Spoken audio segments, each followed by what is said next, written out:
Good afternoon, and welcome to the Inspire with Shika My'Chelle Show. I am your host, Shika My'Chelle, founder and CEO of 501c3 nonprofit organization, Beautifully Unique Incorporated, and owner and CEO of inspirational brand, Inspired by Shika My'Chelle.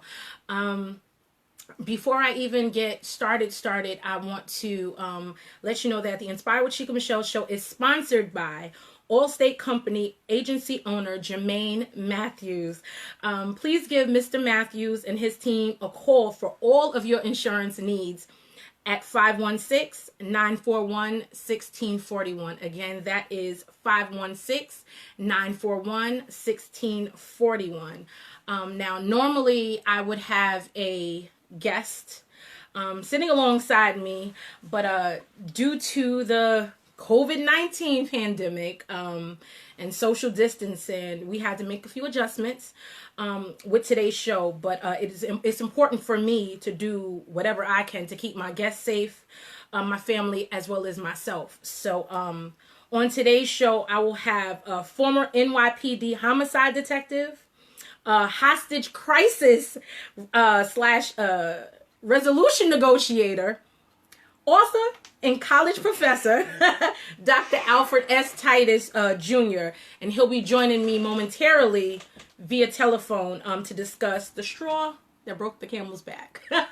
So he's listening in now, and he will be joining us in just a few moments. But before I bring him in, I am also live, on Instagram. I'm also live on Instagram, on the show's page on Instagram. So forgive me. I'm coming through two ways. It was important for me to also talk to the youth that do not have Facebook, that only have Instagram. So I am coming to them live from Instagram as well as right here on Facebook. But before I bring Dr. Titus in, I wanted to talk quickly to our lovely president. Mr. President, my question for you is, are we heroes or thugs? Just a few weeks ago, we were standing together, united, and fighting this pandemic that we know to be COVID-19. And we were considered to be your heroes when we were saving lives in the medical field, driving trucks to keep the groceries and supplies on the shelves, when we were carrying and sorting the mail, when we were stocking the shelves, filling the prescriptions, educating the youth, your essential workers. The ones that were putting their lives on the line every single day to save our fellow Americans, our fellow brothers and sisters. But now, when we finally decide to stand up against racism, injustice, and prejudice, we're considered to be thugs. So, Mr. President, my thing is, make up your mind. Are we your heroes or are we thugs? So with that being said, I'm going to call in Dr. Alfred S. Titus Jr. to come on in. He is coming to us live via phone. So bear with us. Turn your volume up because he is coming to us live on the phone.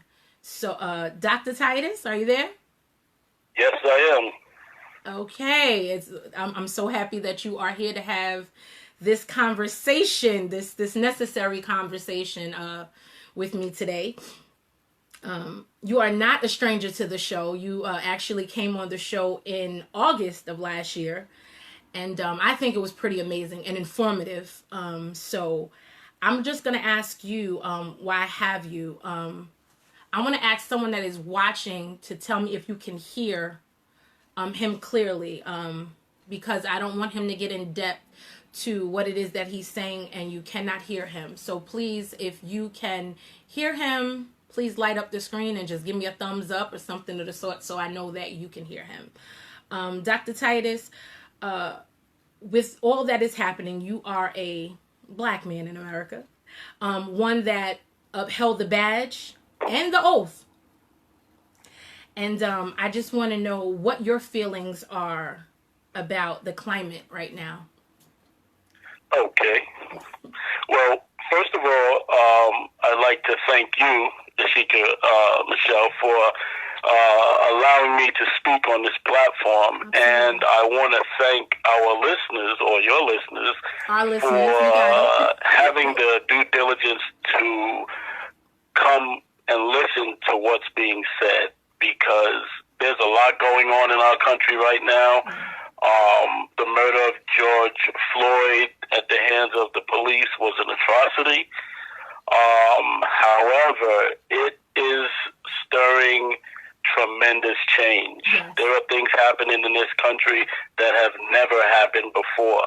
Right. And although we're all in this together, our young people are driving this movement in a way that I've never seen before. That's right. And it's funny because I have students in John Jay, where I teach criminal justice, and they constantly are telling me, well, we're the future. We're the ones that are going to change the world. And, and I listen to them, and of course I agree, but I'm seeing it now, and I'm very happy to see what is going on for the most part. I mean, there are some issues that are a little disturbing with the violent protesting and looting and things like that. We're definitely going to touch on. We're definitely going to touch on that portion of things in just a few minutes. I just wanted I wanted you to have the opportunity to first tell us kind of like what you were feeling. I love the fact that as an educator, your children, you see them fired up. And to me, that's something for me that has excited me most about this is for us, I think the older generation, maybe not my generation or your generation, but those before us, I think that they've kind of discounted this generation, and to see them kind of lead the pack is pretty awesome to watch. I can say that I'm proud, but I just want to, because I want to dig into the protests and the looting and all of that, but I want to first double back because I want to touch on what happened prior to the straw that broke the camel's back. Just in 2020 alone, in the midst of us being in a pandemic, under quarantine where we have been home since March, there was Ahmaud Arbery, who was 25, that was killed, and that was February 23rd. Jogging, minding his business, jogging in Georgia. Then we had Breonna Taylor, 26, who was in her bed sleeping, and that was March 13th, Louisville, Kentucky, when officers entered her home, and shortly after midnight, because they believed that one of the two men they were investigating were selling drugs far from her home, but they believed that they could have used her home to receive packages. And we'll never forget Sean Bell, Amadou Diallo, Philando Castile, Eric Gardner, Michael Brown, Trayvon Martin, Walter Scott, Sandra Bland, Tamir Rice, Freddie Gray, just to name, just a few of the lives that have been cut short at the hands of those who took a vow to serve and protect. So here comes now the straw that broke the camel's back, which I say was the sound that broke hearts across the nation. This man that we know to be George Floyd, 46, was murdered May 25th after an officer pressed his knee on his neck for 8 minutes and 46 seconds, pretty much choking the life out of him. After he was suspected of allegedly passing a counterfeit $20 bill. And this was in Minneapolis, Minnesota. And let's not forget the 3 other officers that pretty much stood by and chose to stand with their brother in blue instead of standing up for what was right and protecting those that they took an oath to protect and serve. Now, you as someone that is retired from the Blue, and I really thank God for you because you have been a blessing to this show. You've been very open, very honest, very compassionate.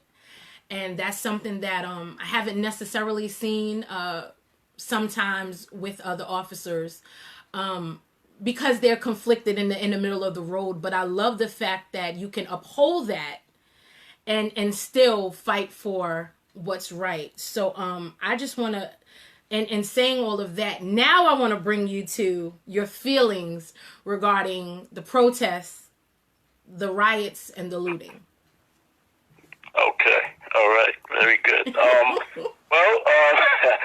Obviously the protests are important. They are very important. And what makes this so different from protests of the past, even going back to as far as the 60s, is that we have a lot of people from other races, other religions, other cultures involved. That means that the atrocities that African Americans are living through is finally being recognized and acknowledged by the world. I've even seen social media posts where people in other countries, Pakistan and things like that, are doing their own form of protesting for what is happening here in the United States. So this is a monumental time, and the protests are needed because this is where we are heard. Unfortunately, I am not a proponent of the looting and the violence, and I think we should be able to protest peacefully. I think we should be able to get our point across, but more importantly, we need to understand that the protest is just one part of a of a larger plan, of a larger movement that needs to take place in this country. And some of it is with our policymakers and administrators, but a lot of it is within our own communities. And that's one of the points that I'm trying to drive home. But again, the protests are necessary. They have brought attention to the issue. They have brought some immediate changes already. Yeah. We have the arrest of all 4 officers. That's right. We have the upgrade of charges. Right. We have, from what I understand, is a city council meeting going on today, if it hasn't already happened already, in Minneapolis to dismember the entire police department and rebuild it, start it new. There are officers being fired around the country immediately and suspended immediately, yes, all because of the attention that these protests are bringing. So these protests are extremely important. Yes, very necessary.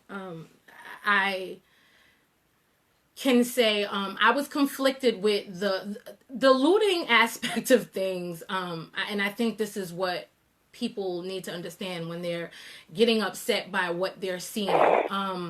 For me, they need to understand that there is a difference between the protesting and those that are looting, because those that are looting, 9 times out of 10 are looting for their own personal gain. You see people breaking into hair salons, stealing weave. You've seen televisions and all sorts of things. This has nothing to do with what it is that we're fighting. The protest aspect of things, I think that unfortunately, I straddle the fence a little bit. I think that in order for us to be taken seriously, and this is my personal, in order for us to be taken seriously, first there had to be a drastic action. I think that we have protested in the past, and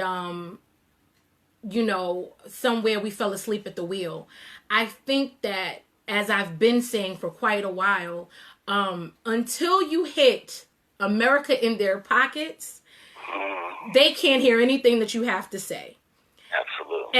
And I think that by the actions of unfortunately the riots that came along with the protests, I think that is what woke America up. I think that is what started to make those in positions of power realized how serious this issue was and how serious we were about this issue.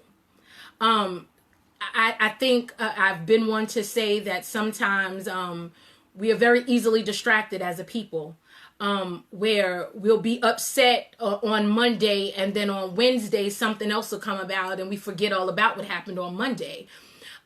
So I'm very excited to see that we have come together and chose to take a stand, and we have chose to take action and let them know enough is enough. Enough is enough. We're not doing it anymore. Now you're going to pay attention to us. And I think that when we started to, unfortunately, set things on fire and act up a bit, that caught the attention that we needed. For me, now that we have their attention, we have to make sure that what we follow up with it is effective.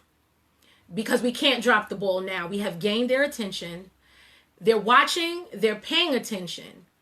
So now it's time for us to step up to the plate and come up with some solutions as to how we can nip this in the bud so that this does not happen again. So no more families are mourning a loved one, at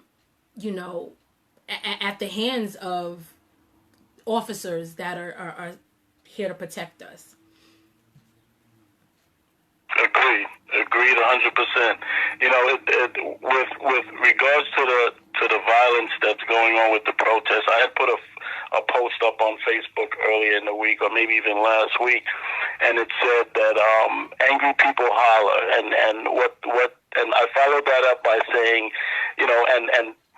just so that people could relate it to their own lives. When we are in conflict, a lot of times we say something the first time, the next time we may say it with a little bit more aggression, the next time we may actually shout, the next time we might scream, but at some point we're going to get to the point where we're throwing things or we're breaking things. I know that's how a lot of relationship arguments go. Yeah. And our temper tantrums. We're having temper tantrums. We're breaking things.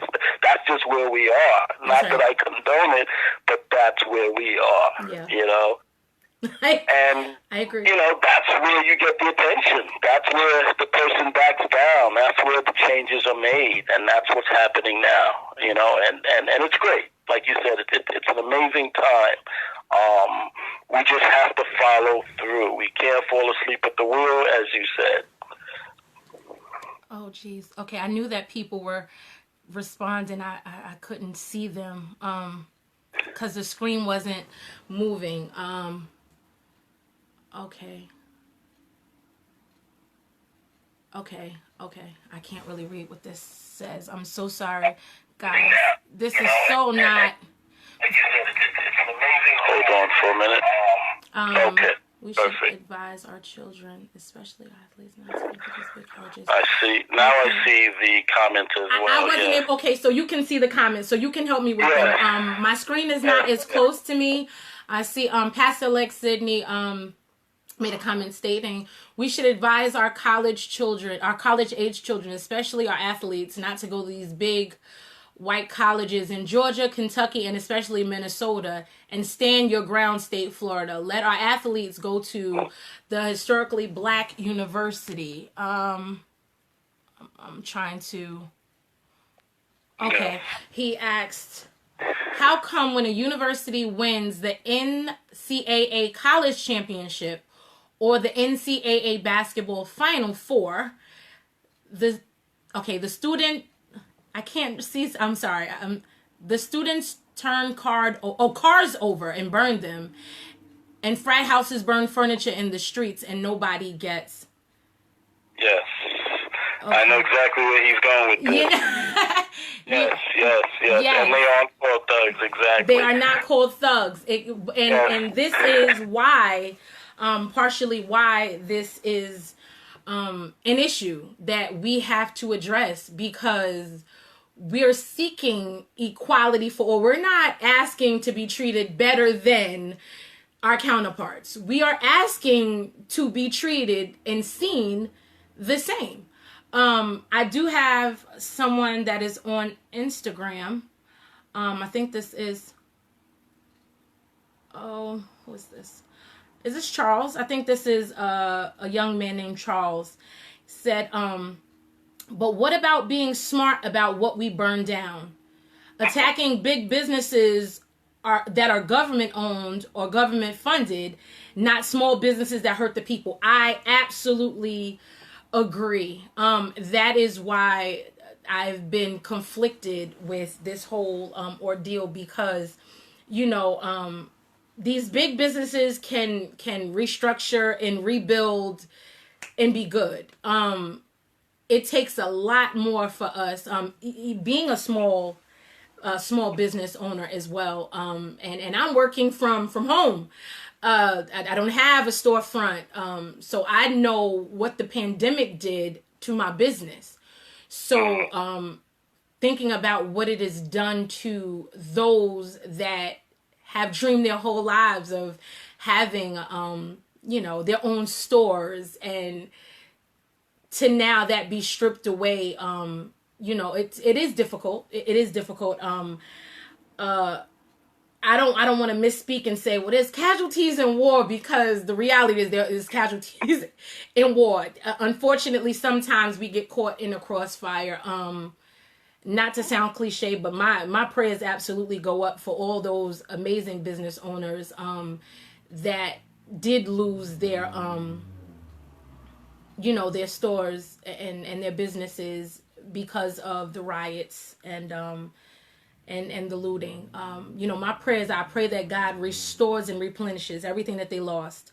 And I can't be any more, okay, I'm sorry.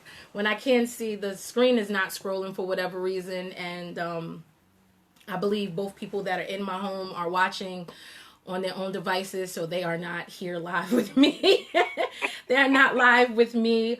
Now, Dr. Titus, I wanted to talk to you, because we can go all day about how we feel about protest and the looting and things of that nature. Absolutely. But I wanted to ask you,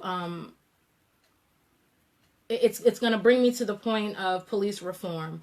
Now, David Yaya McAtee, right? McAtee. That's right. 53-year-old. He was actually killed on June 1st in Kentucky, Louisville, Kentucky. And conveniently, the police cams were not activated, or the officers did not wear them.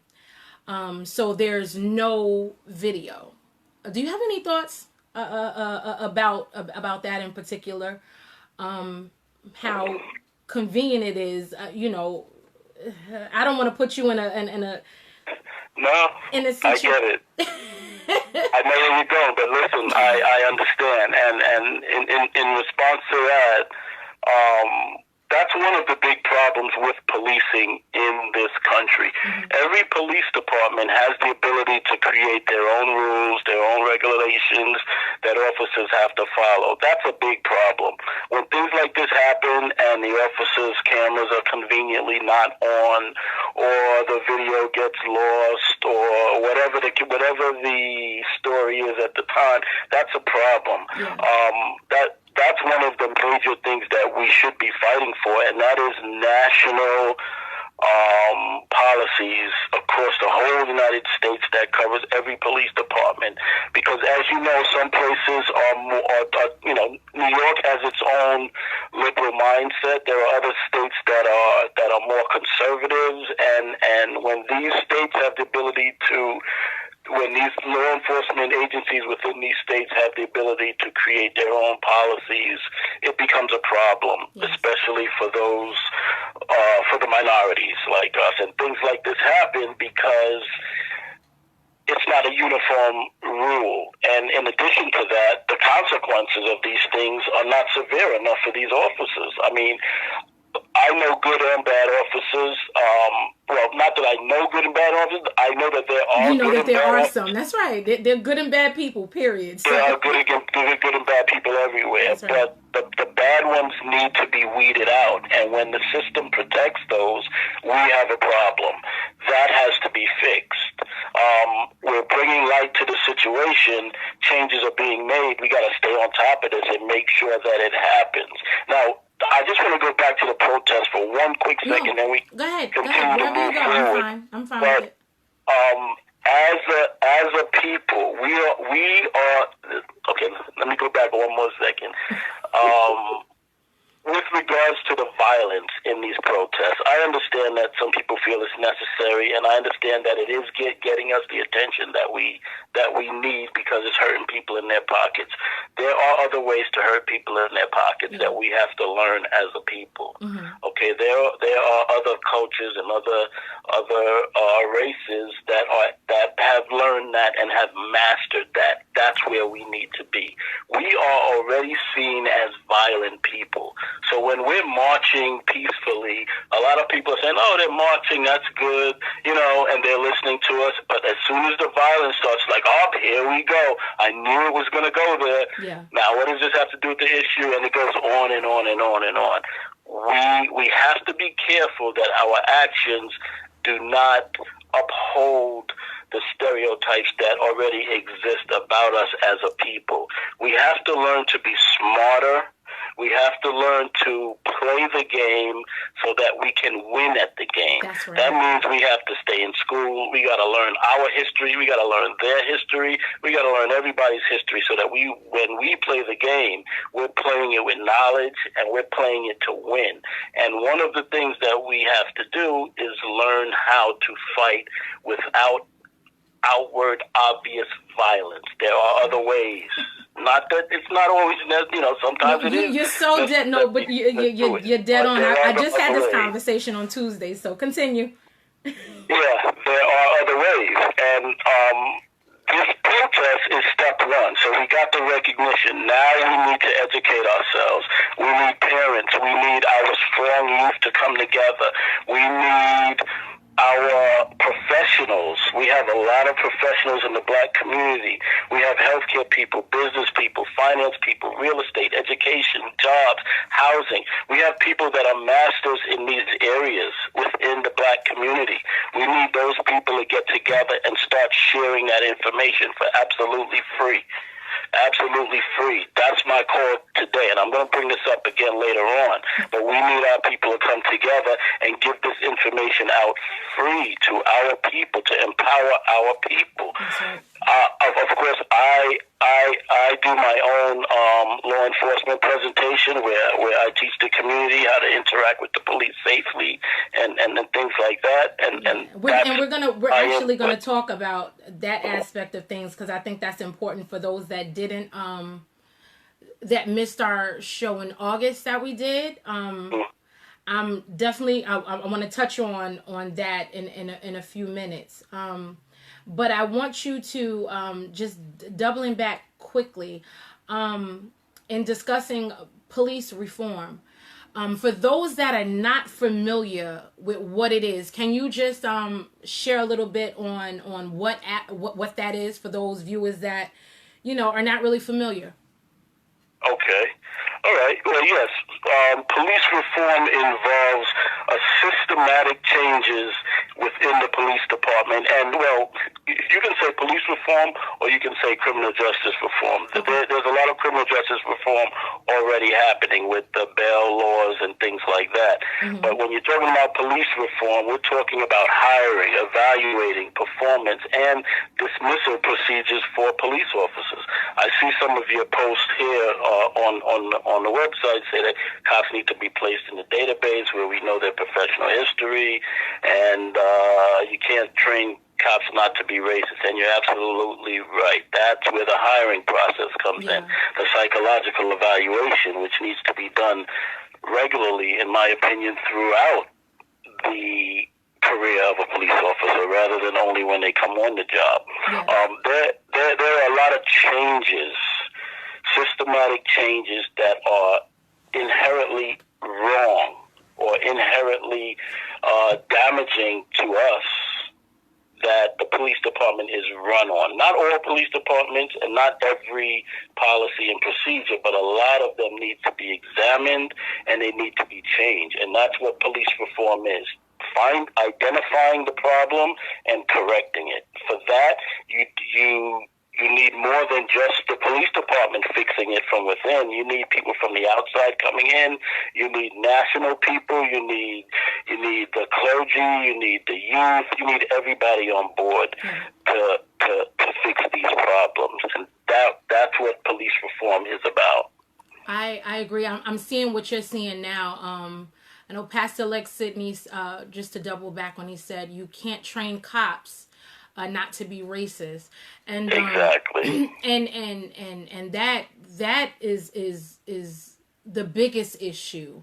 Exactly. You know, because unfortunately in everything that we do, one bad apple can spoil the bunch. And you know, I did a live the other day. My heart was breaking, and I decided to take that time to go live and just to really be honest about, you know, how I was feeling. And in that live, I made it my business to touch on a few things, but I just had a complete brain fart on air. Thanks. Thanks, because that's what I wanted to do. But in doubling back with what Pastor Sid said about cops not being racist, I had to say on my live that now is not the time. Anybody that knows me knows I love all people. I don't have a racist bone in my body. My son's friends are like United Nations. They come in all, you know, different backgrounds. But I felt like now is not the time when we were sticking together, where we were fighting against injustice. Now is not the time to double back and coddle our non-black friends. You know, now is a time where they should have been rallying with us, alongside us, against injustice and against racism. It was not the time to make these posts about, you know, well, my non-black friends are awesome, great. But the silence that a lot of them, that I've witnessed in during this whole ordeal has spoke volumes. You know, so as Pastor Sid said, you know, we can't train non-racist, we can't train people in general, cops, anyone, to not be racist. Sorry, I'm trying to read the screen. But you can see the screen. You can see the screen, but I can't. The police department, that's what we need. We don't need those people in that position. What I'm saying, we cannot have racist police officers, especially not explicitly racist, where they know what they're doing and this is how they've performed, and there is a history of complaints and reports that shows this, and yet still that person is still going out and doing the job of a police officer every day. That person should be identified. It'd be great to identify them before they even get into the academy, but unfortunately that's not always the case. I mean, people are going to put their best foot forward when they're going for a test, when they're doing a psychological exam. People know how to play the game, but the truth comes out. The truth comes out. It always does. And as we've seen with the George Floyd case, this individual, from what I've seen and what I've heard in the media, and I sometimes I take the media with a grain of salt, but this man had an inherent fear of black men. Mm-hmm. Why is this person a police officer? That is a problem. Yes. And that was documented. That's a problem.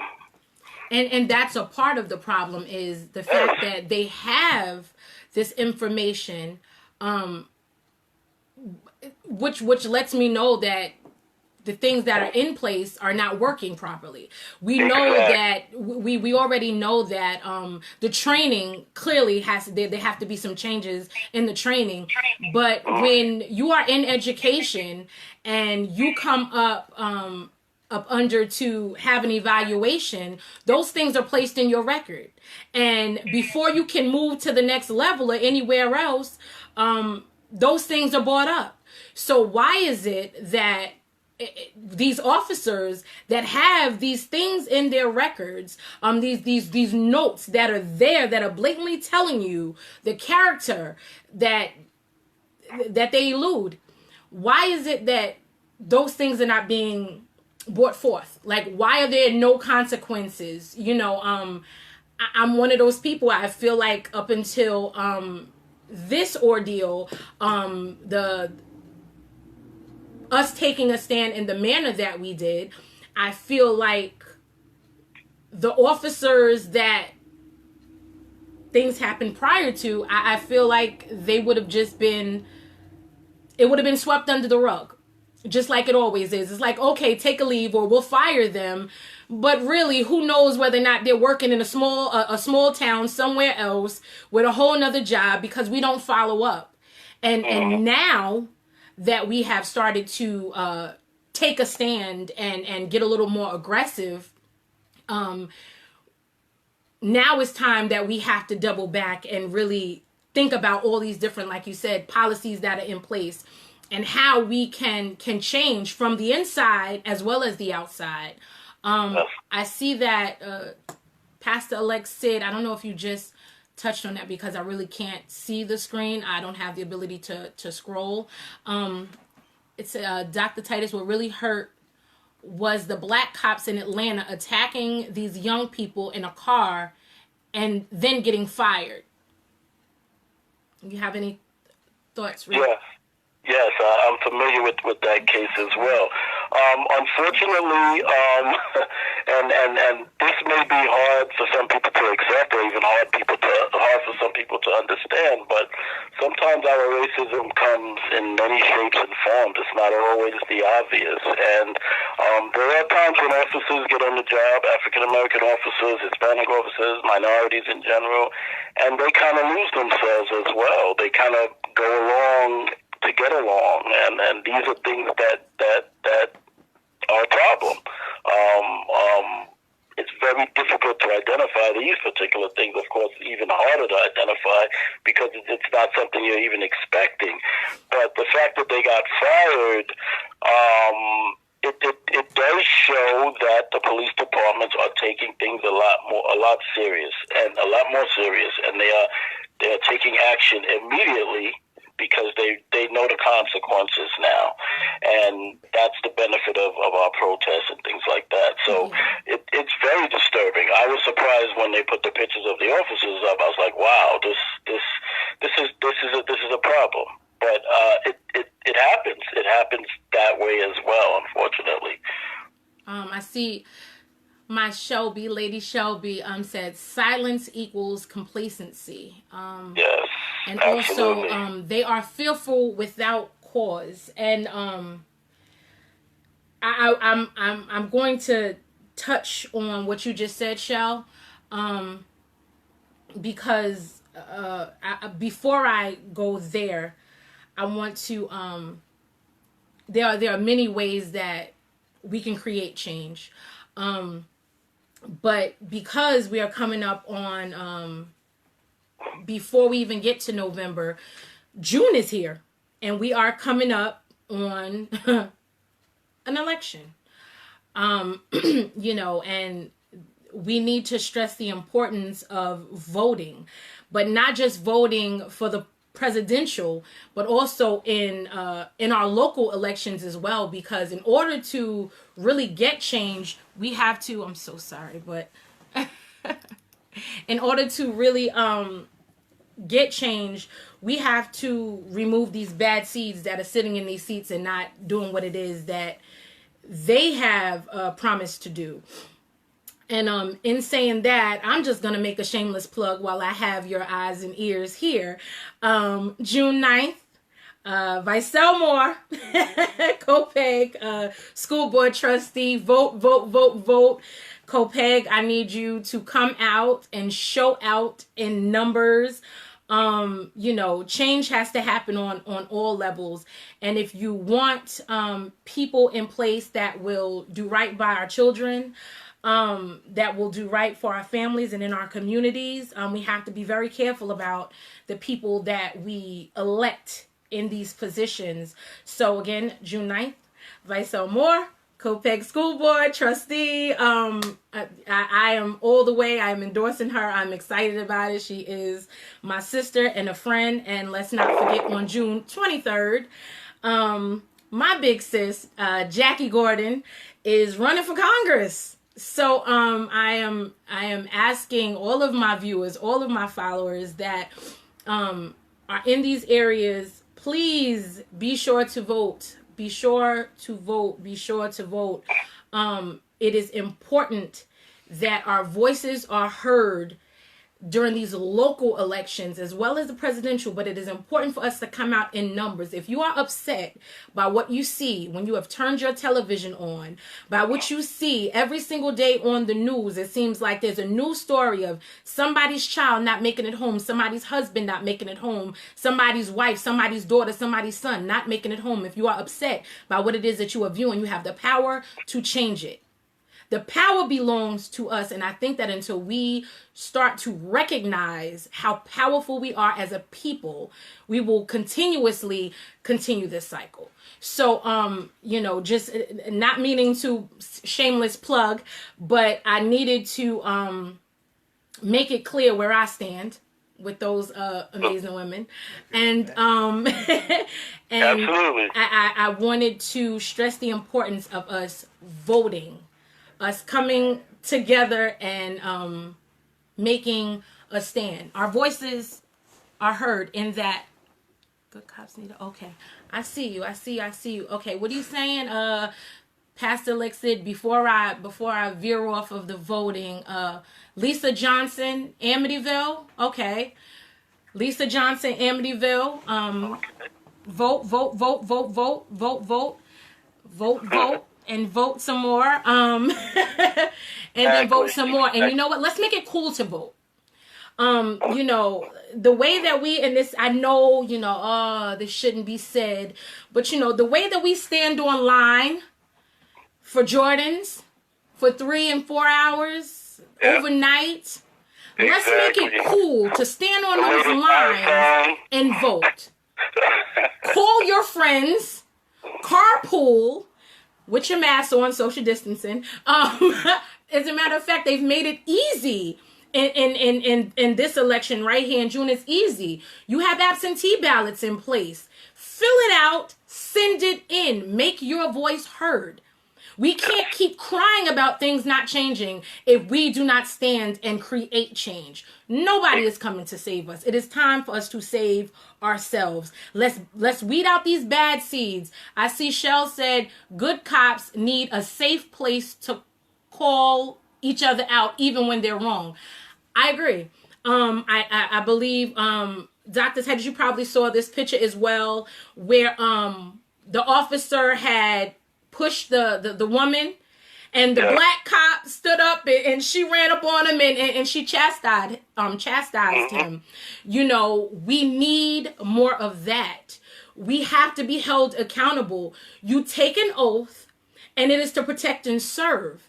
So you have to, I understand that there is a brotherhood and there is a sisterhood, but there is also an importance to make sure that the oath that you took, that you are holding it up to the highest standard that you possibly can. You have taken an oath to protect and serve. So we need justice. We need justice, and we need change. So the first step, we've done the protesting, as you said, Dr. Al, we've done the protesting. We're still doing the protesting.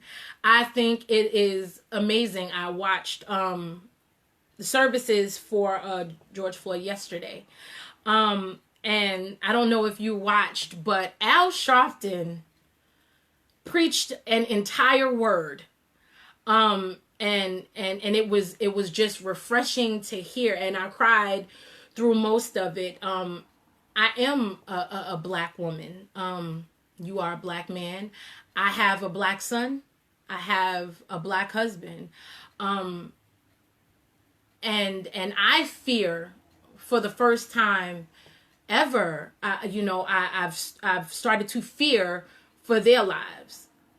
And that should not be, not in our America. This is not what we should be facing. So for those that are confused as to why what is happening right now, it's because we're tired. There's no other way to really sum that up. It's like we're tired. Our grandparents and great-grandparents and great-great-grandparents were tired. And we're now in a place where we're like, no more. So I wanted to speak to you now, Dr. Titus, about you have 2 workshops. And I know that you discussed them prior. Sorry, guys, I can't see. If you see me, I know it's unprofessional, but I'm sorry. I keep scrolling, trying to see the screen because I want to be able to read the comments from the viewers to make sure that their voices are heard. And if they had any questions, we're going to open up any questions that you may have for Dr. Titus towards the end of the show. Just type them in your comment section. He can see them because he's on watching as well. So he can see them just as well as I'll be able to see them, and he'll be able to answer those questions. But you have 2 workshops, the Forward Motion Life Success Workshop and the Preparing for Positive Interaction with Law Enforcement. Not to mention, Dr. Titus, that you have also written 2 books that I actually own. Forward Motion, The Keys to Progress and Success, and the personal side of policing. And with everything that is going on right now, it is more important than ever for your workshops. I want to ask you a quick question, though. Do you have any plans in place with all this social distancing to bring your workshops to different areas? I know that's a little difficult with the social distancing. So how are you going about continuing on to make sure that people are getting this training and this knowledge? Yes. Okay. Well, because of social distancing, because of COVID-19, I have not been able to do my workshops. However, I had a few scheduled; they had to be canceled.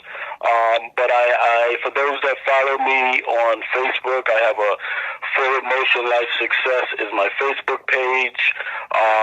My organization's page is forwardmotionlifesuccess.org.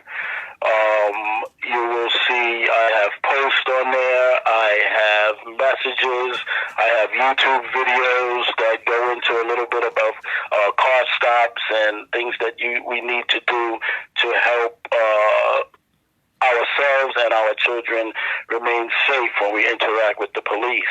Yeah. The Forward Motion Life Success Workshop is basically based on motivating and empowering our youth to be the best that they can. Our lives are filled with a lot of perceived limits and limitations, and those limitations stop a lot of people from moving forward. They prevent a lot of people from being the best that they can be and living the best life that they can. So that workshop is designed around that. Now, so you touched on a lot of things. I just want to go back. Go wherever you need to go. We are here. This is what we're doing. There's so much I want to say. So if I touch on something that you want to touch on, you go ahead. You go ahead. All right. So first I want to start with a quote by Dr. Martin Luther King. Yes. And it is, freedom is never voluntarily given by the oppressor. It must be demanded by the oppressed. Martin Luther King said that. Mm-hmm. And that is very important for us to understand that. Because our tomorrow starts today. For us, for our children, for our children's children, for generations to come. We are working in the front room right now. We are in the front room. We are protesting. It's in public. Everybody's seeing what's going on. We also need to work in the back room. There's a lot of work our community needs to do in the back room. Part of it is these type of workshops. Part of it is there's all kinds of things. The protest cannot be sustained, okay? We need to become a strong community that people take us seriously. We need internal growth and wealth building within our community so that we can be seen as a threat if we decide, because we are a strong community, because we are organized, because there is unity, if we piss these people off, we're going to have a problem. You understand what I'm saying? We need to do what they need us to do. And I didn't want to bring this up, but you look at the Jewish community. They shop, they work, they are all within themselves. And everybody knows this. Yeah. This is common. It's not a shock. We're not saying anything that's not true. Why can't we do that? Why can't on Blackout Tuesday, which just passed, we really black out? You know, why is it that our people can't get serious about these things and make ourselves known? This will give us the voice that we need that is far more sustainable than a protest. Dr. Titus, you touched on it, so I just need to Blackout Tuesday. Okay. Okay. Because we're here and you just mentioned it, I was going to give my people a slight pass. But, it killed me that on Blackout Tuesday, we still could not follow the rules. It was supposed to be do not post on social media aside from things pertaining to, the Black Lives Matter movement and this, that, and the third, the protests and all of these things. Down to the hashtag. It was specified, not to hashtag the Black Lives Matter because in some areas it was being blacked out. It was very specific as to what to hashtag, what we should do, what we should not do, black your pictures out. And us as a people, my God, was still, I got on to black my picture out and I saw, as you said, we have to take this thing seriously. Yes. If we want to be taken seriously, we cannot jump in and say we are for this cause and I posted something a few days ago, because I had seen a lot of people, calling out different celebrities and, different people on social media as to, where are they? What are they doing? And all this, the pastors of the mega churches and, all of this stuff. And for me, it's like, let's not get so easily distracted. Everybody has a purpose. Not everyone's purpose is to be in the midst of the protest. That's not for everybody. Everybody can't sustain that. That's not for everybody. Does that mean that you care less about the cause? Absolutely not. Some people are meant to be the visionaries, the organizers, the people that are behind the scenes, that are keeping things running, that are making sure that supplies are being ordered, that the people that are on the ground have everything that they need. And then there are people that are the backing, that are doing the financial side of things, that are making sure that these organizations, these grassroots organizations and these other organizations and the protesters have everything that they need, the bailouts, everything that is in place for this protest to run smoothly. I think that, when we sit behind the screen and we're so busy to call out, the pastors and the celebrities, yet again, we're looking to be bailed out. We're looking for someone to come and save us when we have everything that we need inside of us to save ourselves. My question is, while we are sitting here distracted by what it is that is amazing that's happening out there, we're so busy being distracted by what the other people are not doing. And that has always been a problem for us as a people. We have to keep our eyes on what it is. What are we doing? While we're sitting there tearing down those that we believe not to be doing what it is that we feel they should be doing, What are we doing? What are we doing? What is our role? What steps are we taking aside from getting on social media and tearing down other people? What steps are we taking to ensure that the injustice and the racism that we constantly face as a people no longer happens? My issue is with my brothers and sisters that would rather be crabs in a barrel than stand up and say, you know what? I may not have the skill set to do this. I may not have the skill set to do that, but I can do something. Find that thing that you can do. And until you do, shut up. It's that simple. Shut up. Just shut up. Shut up. Shut up and shut up. And I said it. Shut up, because I'm tired of seeing it. First of all, number one, register to vote. Okay? And if you are out there protesting and you are not registered to vote, you are still a part of the problem. It is cute. We thank you for your services, but I need you to get on over there and register to vote, because you're fighting for a cause that you don't really believe in. Because if you did, you'd be on board making sure that your voice was really heard. Let's make voting cool again. Let's hashtag that, make voting cool again. You know, it is important for us to stop standing behind all these people. I keep stressing, we don't know what, and I've been very quiet. I don't know what celebrities have donated what, and I really don't care. Because the bottom line is, I have to go to sleep at night. You know, I have to go to bed with a clear conscience, knowing that I have done everything that I could have done to assist. Period. In the end, like I said, we're not all designed to be on the ground running. That's not everybody's gift, but we all have gifts. I see. How do both of you feel about? Okay. I'm so sorry. Charles is on Instagram. 1 second, Dr. Titus. Charles is on Instagram. Charles, I want you to hold that question, because I'll ask him about it towards the end of the show. I don't want you to feel like we forgot you guys that are watching on Instagram. I did not forget you. My son is watching. He said, say it louder, hashtag, make voting cool again. He has already started the hashtag. But I didn't want I don't want you to lose your thought, though. Dr. Titus, what were you saying? Yeah, so as I was just saying, that the protests are not sustainable. We have to become an economic threat. Okay. And that means that we have to not just play social media. Social media is the easy game. That's right. We have to be willing to take the hard road. That's right.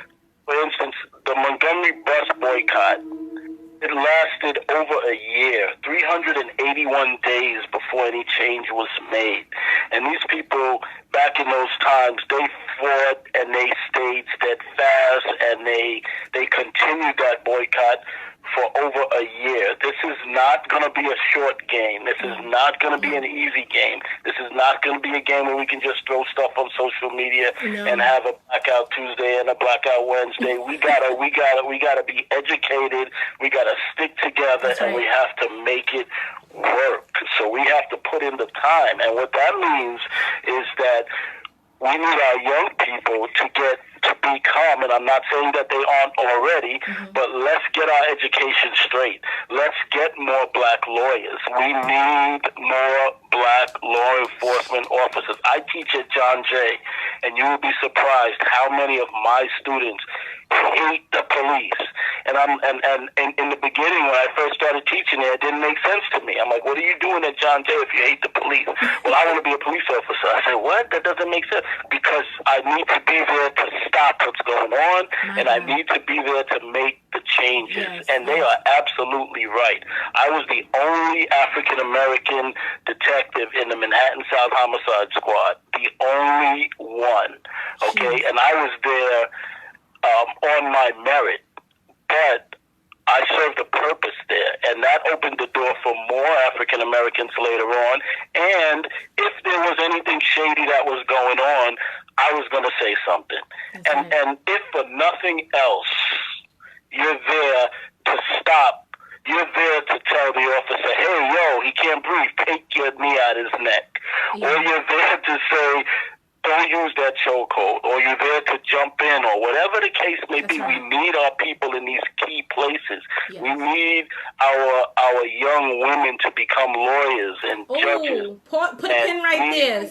We need to fight this fight smart. The protest is great, but there needs to be a whole lot more. We need to be in position. That's the direction we have to go. If we don't go that way, we're wasting our time. All of this is for nothing. We have to become economically strong, viable. We have to be a threat in some kind of a way. Otherwise, they're just going to keep treating us the way that they do. I want to take a minute because you did say black lawyers. I want to shout out my baby girl, Shika Lewis. She, as a lot of people know her for working in my big sister, Assemblywoman Kimberly Jean-Pierre's office. And she is now Shika Lewis Esquire. And, you know, I agree. We have to get in these positions of power. We have to even the playing field. I know my sis, Lady Shelby, who's watching right now, I know she said a few weeks ago that she was thinking about going to law school. She is very passionate about what she is seeing and what is happening and wanting to create change. So, you know, we stand alongside you, sis, and go get it, because we need to be in these places. We are the change breakers. Like we create the change. And until we really realize and we come on one accord and we really come together as a people, you know, okay, that Blackout Tuesday, we didn't do too well there. You know, we didn't follow the rules. We didn't read the rule book. We went rogue and somehow did what we wanted to do there. But if we're going to be serious about this, we have to be committed across the board. And we have to be willing to make sacrifices and be consistent in what it is that we're doing. Like you said, Dr. Titus, we can't protest forever.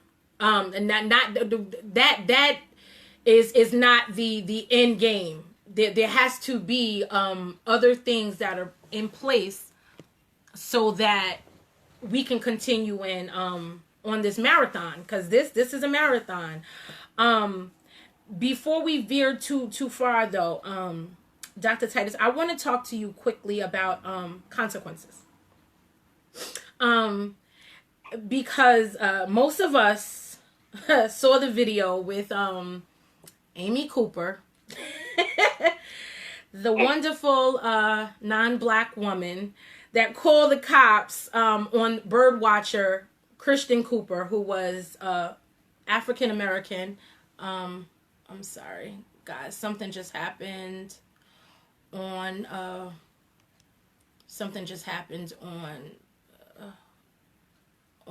the live from Instagram. I don't know what just happened. It just cut out.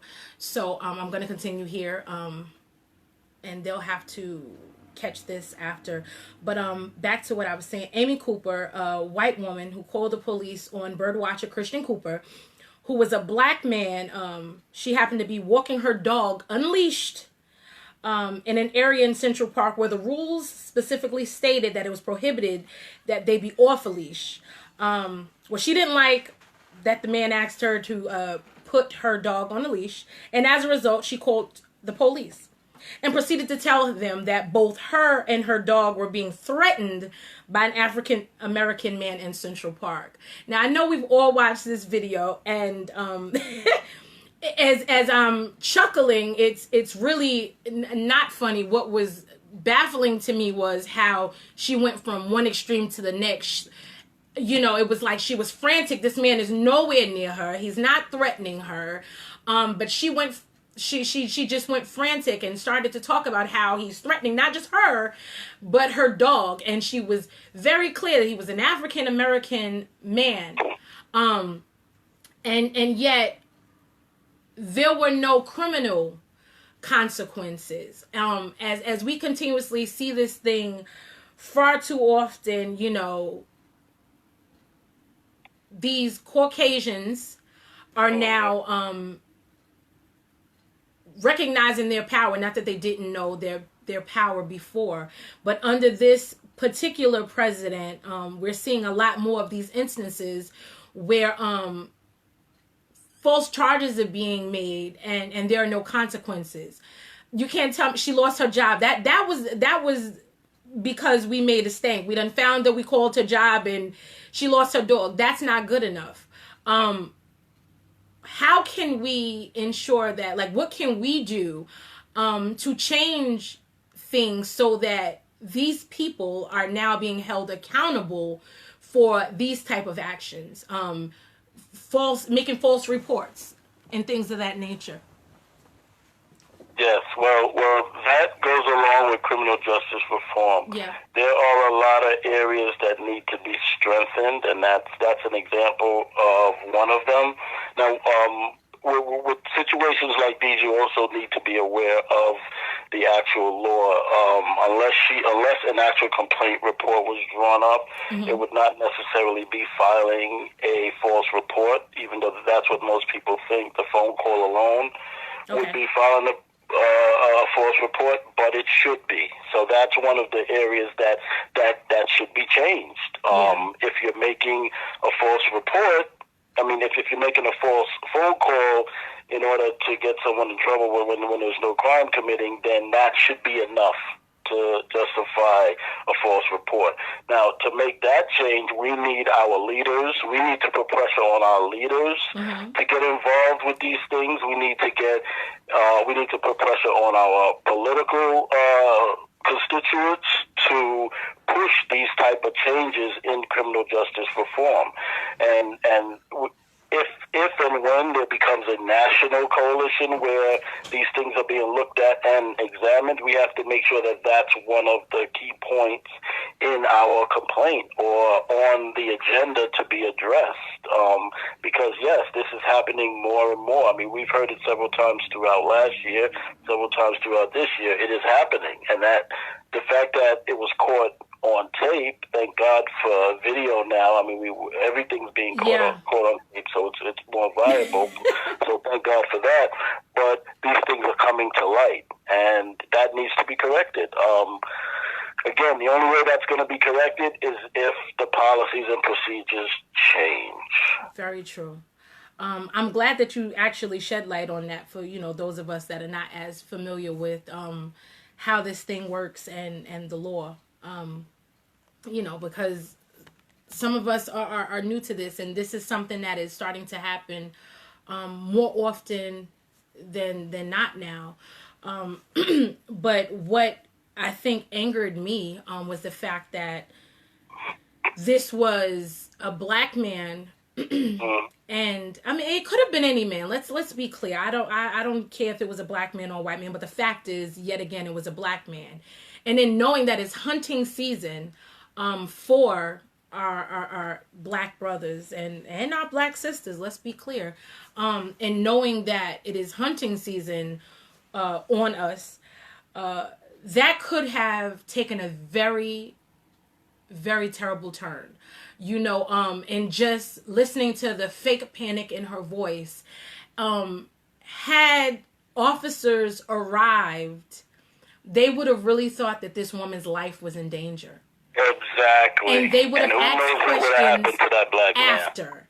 And I think that we actually discussed this as a church. Shout out to my amazing pastor, my apostle, Dr. Pepper Martin, who is wide awake and very in touch with things that are happening in the world. She's not just a woman of God, but she's also an educator and an advocate. So that's something that we've discussed as a church, are some of these things that are happening right now.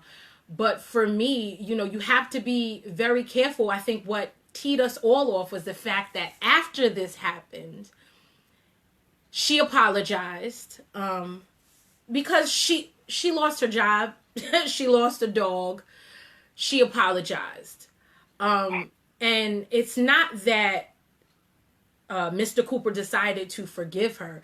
That didn't make me as angry as the fact that us as a people always feel like we have to coddle the other. It's like he felt bad that people were coming at her in the manner that they were coming at her, and he felt like that was too much.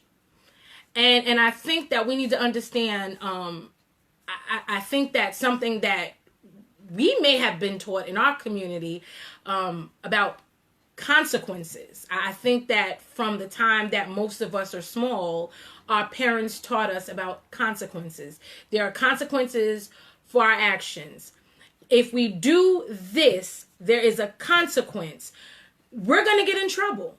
And I think that unfortunately, when you're dealing with people that feel like they are above the law, that they are the exception to the rule, they don't understand the severity of the consequence. When she chose to make that phone call and move in the manner that she did, there were consequences for those actions.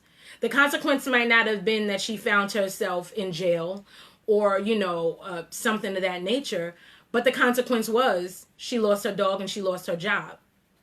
And now her face is smeared across America, not being a hero, but why is this woman not considered to be a thug?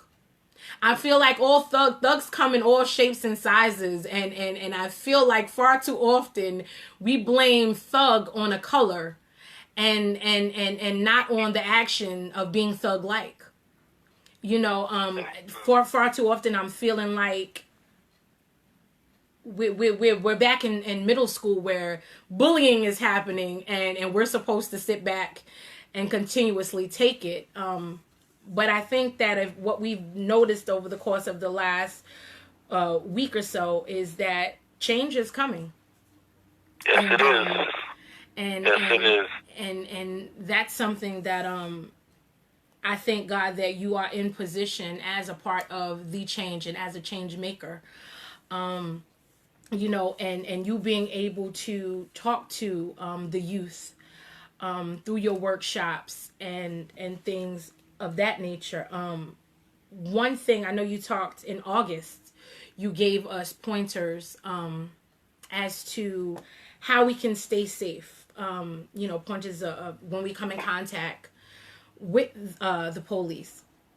You discussed that, and my question, I just want to ask you, because it's not to bash, as I said, I'm not in the habit of bashing officers. I have officers that I'm very fond of, that are connected to my family, that are amazing, upstanding officers, amazing people. So it's not about, it's about good versus bad. It doesn't matter if they was an officer, a doctor, a lawyer, a judge. Right is right and wrong is wrong. And right now we are in a place where we're saying no more. But I want to ask you quickly.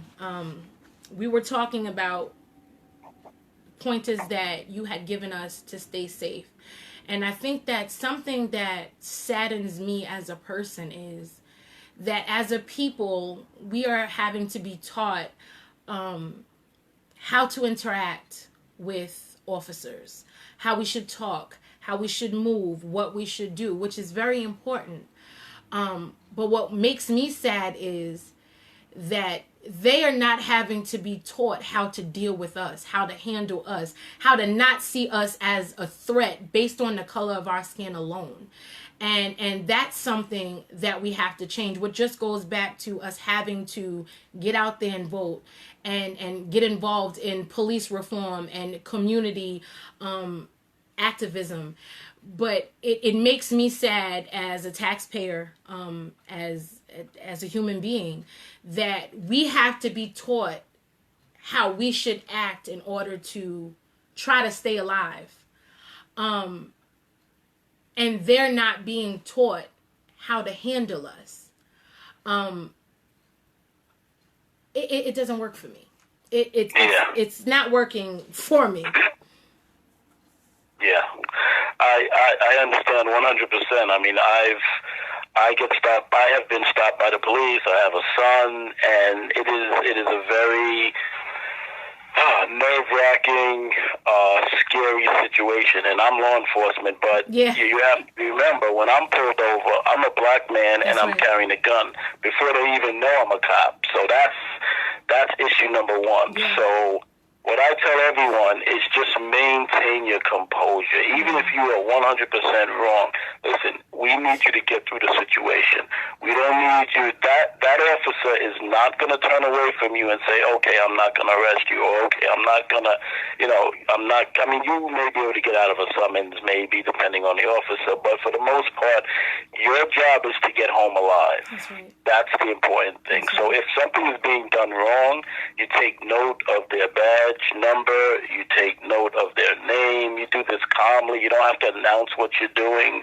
You know, say, I want your badge number, I'm called, my father's this, no, just be cool. Just be cool, get what you need, and just try to have the situation end however it's going to end. You can fight the biggest fight you want when it's over, but at the time, you need to get through that. So maintain your composure. Yeah. Don't be that loud, angry person, because all that does, and see, it's very difficult to explain this to civilians, and I don't mean that in a negative way when I say civilians, but law enforcement training is everyone is a threat. When they walk up to a car, they don't know if as soon as they get to that window, they're going to get blown away by the person sitting in the front seat. So everybody is a threat. And then if you add the implicit and explicit biases to that, now you have a black person at the wheel of a car, or you have the smell of whatever, or you have the music blasting, or whatever the case may be. And these things raise this cop's level. Now, you don't know who you're dealing with. Yes. These cops are not robots. You may get the wrong cop. You may get the cop whose wife just threw him out. You may get the cop that just finished drinking for the last 20 hours. You may get the cop that is like, hey, brother, what's going on? How's everything? You know you went through that light, right? All right, be careful. Yeah. You may get that cop. Hopefully we all get that cop. Hopefully, I was going to say that. Hopefully we all. Because change is coming. Hopefully there will be more of those cops and less of the latter. Right. Because we know that not every law enforcement officer is bad. We know that. I don't think that we're ever disputing that. What bothers me is the fact that we constantly have to double back and say, oh, well, not all white people are bad. Oh, wait, not all cops are bad. Not all this one is bad, which goes into the fight between Black Lives Matter and all lives mattering. The thing is, we know that all lives matter. We know that. That has never been disputed, ever, by us. We are not discounting that. We are not saying that it is not true. What we are saying is that we have to remind you that Black Lives Matter because you seem to have forgotten. Right, based on your actions and based on the things that you continuously do to us as a people, we need to remind you that our lives still matter. So it's not, we're not telling you that you don't matter by saying that we do. What we're doing is feeling like we have to remind you, because when our human lives are treated as if we are less than a dog, we are more upset when a dog is shot than we are when an African American is shot. And Charles is on Instagram right now, and he happens to be Caucasian. That's my Caucasian son. He says, all lives can't matter till Black lives matter. Don't tell me that these babies are asleep, because they're not asleep. This happens to be one of my son's friends who's also a musician. Shout out to you, Charles. But I stand with that. The reason why we're chanting that Black Lives Matter is because you're treating us as if it doesn't. And that's what it boils down to.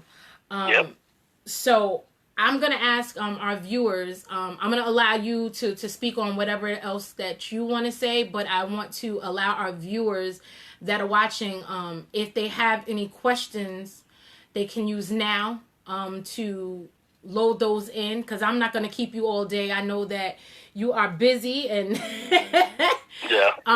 you've got a lot going on as well. So I'm not going to keep you here all day just because we are not on that 1 hour platform. We've got free reign to kind of talk and let the conversation go wherever it goes.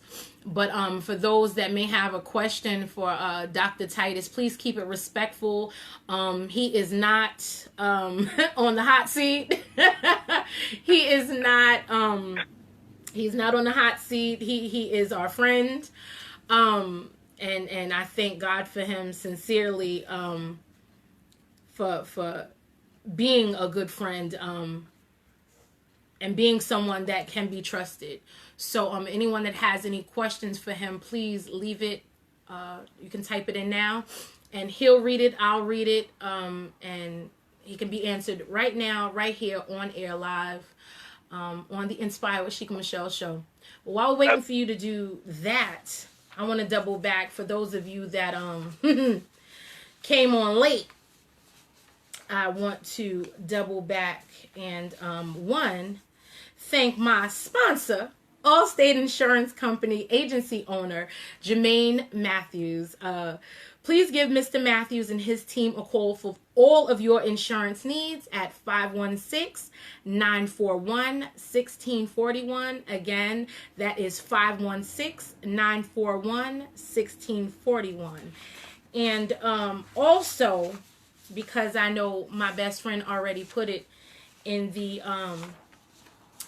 comments section, but before the June 23rd vote, New York, we have a June 9th vote, and I am asking all of those that are in that community in Copeg that are watching, I'm asking you to align yourselves with my sister, Ms. My'Chelle Moore. She is running for a Copeg school board trustee. I know Sid, I don't know if he's still on, if Papa Sid is still on, but I know that there were people in Amityville. I don't have access to that because all of my devices are being used. So if someone can put that information in the comments section for those, what role that is for the Amityville School Board, and those individuals' names, if you can put that in the comment section, I'll greatly appreciate that. We stand with you. Also, June 23rd, my big sister, Jackie Gordon, whom I love, is running for Congress. So, we talk about change, and right now we have some people that are looking to change what is happening in our communities, with our youth, in the world. So vote Jackie Gordon as she runs for Congress, a seat in Congress, and also My'Chelle Moore, Copeg School Board Trustee is what she's running for, and that is June 9th. I do not have access to that. I don't know if... Yes, we need change in Copeg now, says D. Lawrence, who happens to be my best friend. Thank you, B, while we're on, for allowing me to give you a headache yesterday as I was trying to make sure things worked well for today's show. Dr. Titus, I don't know how you feel about this. I'm going to ask this question. I feel like I want to give it more thought before I speak. Because I want to be able to read it in its entirety. I hate speaking about certain things until I actually, think about what it is that I want to say. I don't want to put my foot in my mouth. But we have Charles on Instagram that's asking a question about how do both of you feel about the LGBTQ plus people and rape victims using the Black Lives Matter movement to push for their own change? Is it ruining the progress of the Black Lives Matter has made, or is it just more pressure on the government? You need me to read that again? Yeah. Yeah, that's not on Facebook. On Facebook, okay. It's on Instagram. Yeah. He wants to know how we feel about the LGBTQ people and rape victims using the Black Lives Matter movement to push for their own change. Is it ruining the progress Black Lives Matter has made, or is it just more pressure on the government? And those that are watching, you hear this question. If you have any feelings regarding it, please type it in, and I can answer that question for him right here live. Because it's not something, I'll be honest, because it's not something that I'm familiar with right now. Like, this is the first that I'm seeing of this. So I don't want to answer a question without first having knowledge of what it is that I'm speaking. Yes. You know, I want to be able to get that answer to you, Charles, because I feel like you have a right to have that answered. If you will bear with me and give me a day or two to ponder on this and really like look into this matter, I will gladly, and I don't mind coming back live on air to answer that question. But I am not one of those people that likes to talk just to talk. No. He says I may have worded it a bit bluntly, so forgive my Can I jump in real quick, if that's all right? Huh? Would it be all right if I jump in? No, please do. Okay. No, I agree with you. I don't know a lot about this, and again, this is something that I'm hearing for the first time. Yes. But I can clearly understand where it's coming from. Yes. If we think about the amount of pain and suffering we have gone through as a Black people and how much it hurt us, and we had fear for our families and our children, if we can just put that into perspective and understand that another group, and in this case we're talking about the LGBT plus community, sees progress being made and they want to jump on it because they are desperately in need of help themselves. Yeah. To that point, I get it. Beyond that, I can't say too much because, again, like you said, I don't know much about the particulars of the issue, and this is my first time hearing about it too. Yeah. But I understand the mindset. It is a very, I can only imagine some of the things that community deals with. This is an evil, there are some evil people in this world, and it definitely has to be tough for them as well. So I can see that point. Whether it's right or wrong to jump on board, like you said, we'd have to do more research, definitely. Yeah, no, that's how I felt about it. Charles, you're fine. He said I may have worded it a little bluntly, so forgive my tactlessness.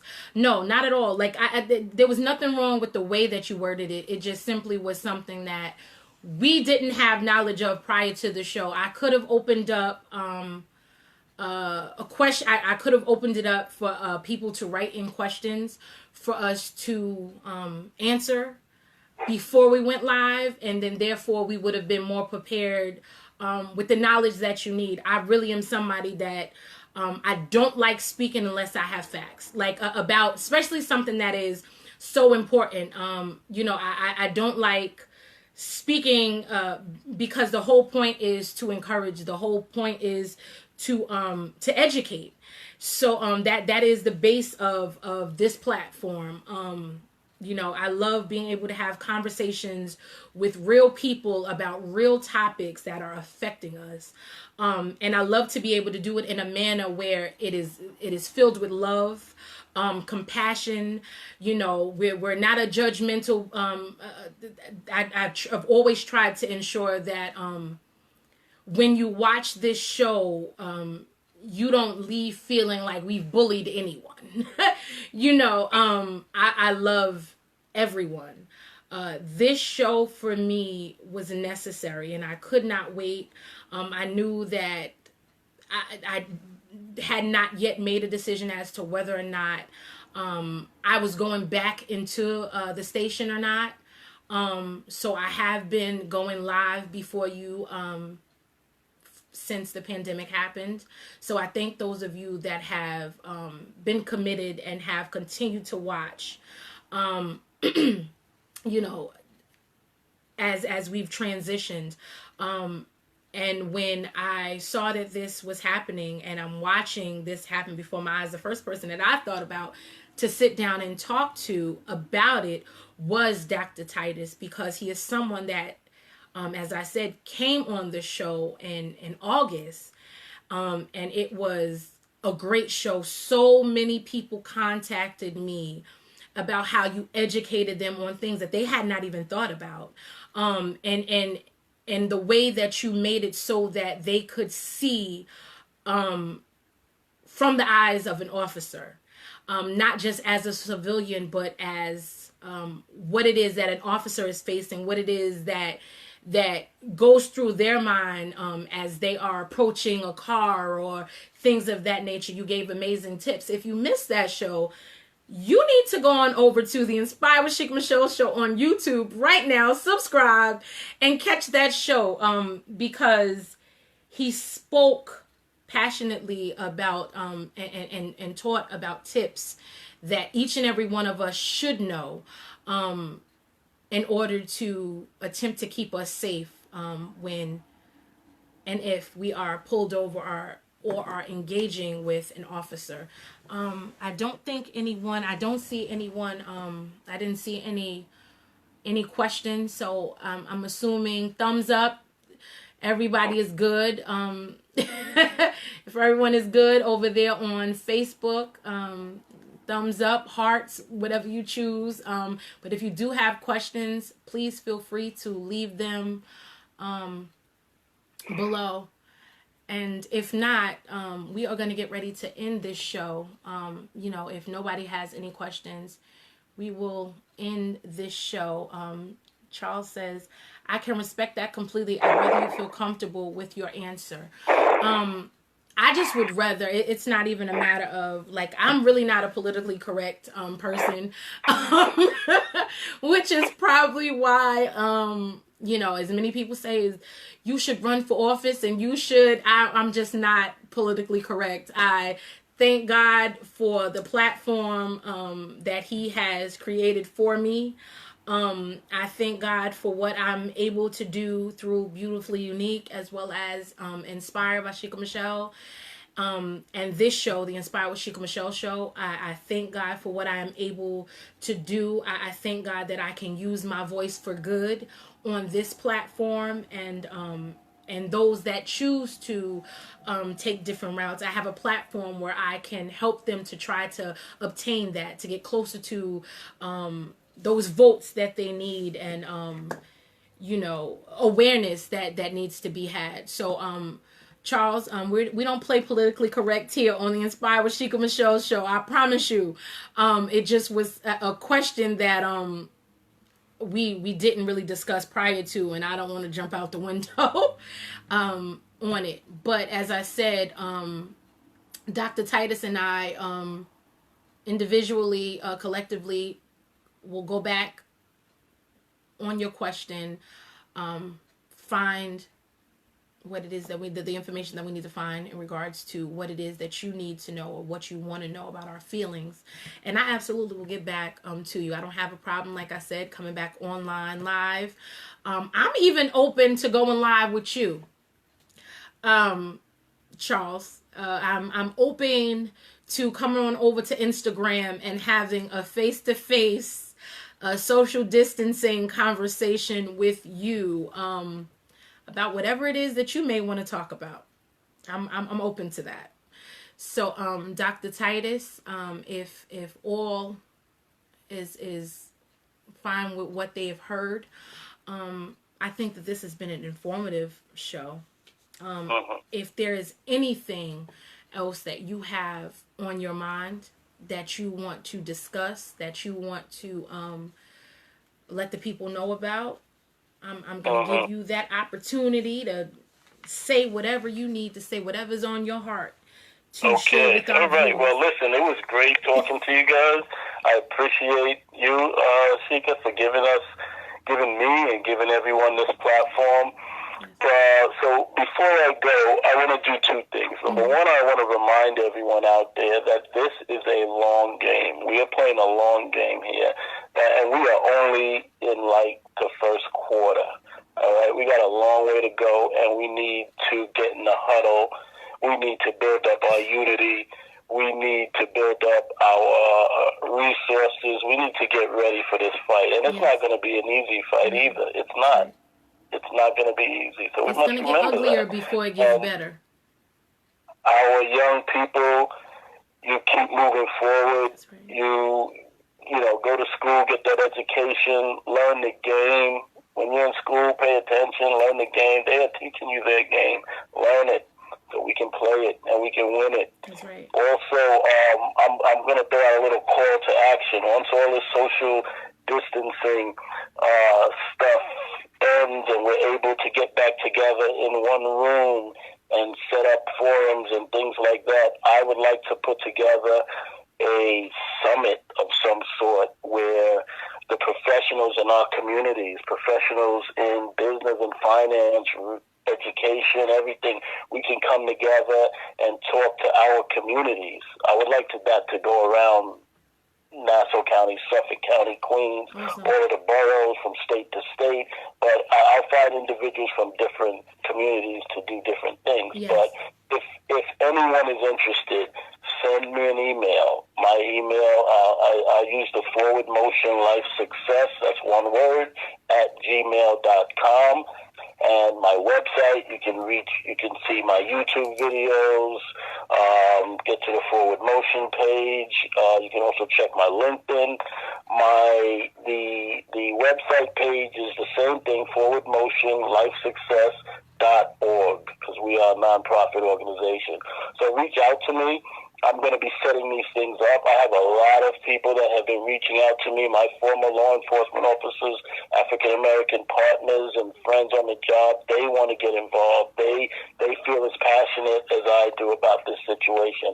It's time to empower our people and to empower our communities. And we must do that together. So reach out to me. If you can't find any of my stuff, reach out to Shika My'Chelle. She'll reach out to me. You know, Dr. Titus, can you just repeat your email address one more time for them? Okay. It is Forward Motion Life Success at gmail.com.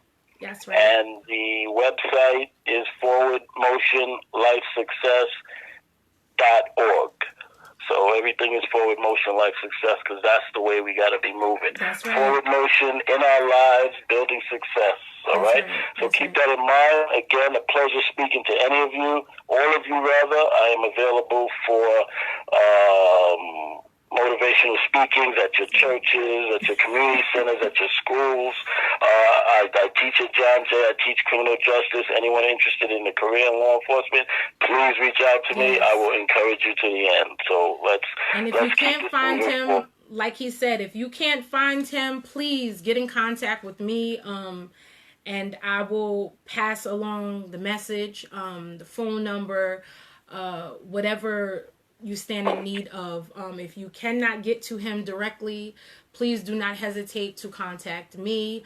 And you can email us inspire.radioshow1@gmail.com. Again, that is inspire, radioshow1@gmail.com. I'm going to ask you to take a minute to head on over to our YouTube page and please subscribe. The Inspire with Shika My'Chelle Show page on YouTube. Please subscribe to that page. Every show prior to this one is on that page. Feel free to go back. I'm asking those of you that have not yet saw the video from August where I sat down with Dr. Titus. Please take a moment. I think I reshared it yesterday as well. But please take a moment to watch that video. Watch it with your children. Educate them on what it is that they need to know that we have not been taught. And that's about it. I'm asking that you just subscribe to that page and let's keep this thing moving. Like he said, forward motion.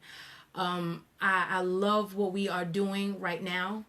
I'm excited about the change that has started to happen, but we cannot let up now. We have to now get in position to push this thing further. We have to get in position and create strategies so that we can do this for the long haul, so that change really is in place for the generations to come. That lies on our shoulders right now. So I thank each and every one of you for watching. I thank our sponsor, Mr. Jermaine Matthews from Allstate. And I thank my guest, Dr. Alfred S. Titus Jr., for enlightening us and being such a blessing to this show. I look forward to speaking to you again soon, and working alongside you on creating change. So I look forward to that. Yes, me too. Thank you. Thank you guys again for watching. This is the Inspire with Shika My'Chelle show, and have a blessed day. Thank you.